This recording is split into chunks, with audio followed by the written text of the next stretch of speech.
इस प्रोटेस्ट के बारे में तुम्हारी कोई भी ओपिनियन हो, पर धर्मेंद्र प्रधान की रेजिग्नेशन की बात बिल्कुल जायज है, क्योंकि जब से वो एजुकेशन मिनिस्टर बने हैं तब से पूरे देश में 70 से ज्यादा पेपर लीक्स के केसेस आए हैं। पर चलो मान लेते हैं जहाँ जहाँ ये केसेस आए हैं उन सभी जगहों में उनका डायरेक्ट मिनिस्टेरियल कंट्रोल नहीं था। तो चलो उनके डिपार्टमेंट की ही बात करते हैं। एनटीए, जो एग्जाम सीधा उनके मिनिस्ट्री के अंडर होती हैं, और वहाँ उनके टेन्योर में 6 मेजर लीक्स हुए हैं, और ये सभी लीक्स इंडिया के इंपॉर्टेंट एग्जाम्स के हैं। 2021 में धर्मेंद्र प्रधान एजुकेशन मिनिस्टर बनते हैं और उसी साल जेई मेंस का पेपर लीक हो जाता है, नीट यूजी का भी पेपर लीक हो जाता है और यूजीसी नेट का भी पेपर लीक हो जाता है। एक साल में 3 पेपर लीक। फिर 2024 में यूजीसी नेट का पेपर डार्क नेट पर बिकता है और 9 लाख स्टूडेंट्स के रातों रात एग्जाम कैंसिल हो जाता है। पर बेशर्मी की बात तो ये है कि उसी साल धर्मेंद्र प्रधान ने ये बयान दिया था कि पिछले 7 सालों में एक भी पेपर लीक का कोई एविडेंस नहीं मिला है, और उससे सिर्फ 1 महीने पहले यूजीसी नेट के पेपर लीक को कंफर्म उन्होंने खुद किया था। और अब 2026 नीट के बारे में तो तुम सबको पता ही है।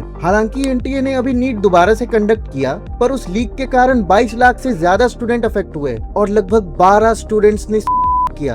अब बात सिर्फ पेपर लीक की नहीं है, अकाउंटेबिलिटी की है।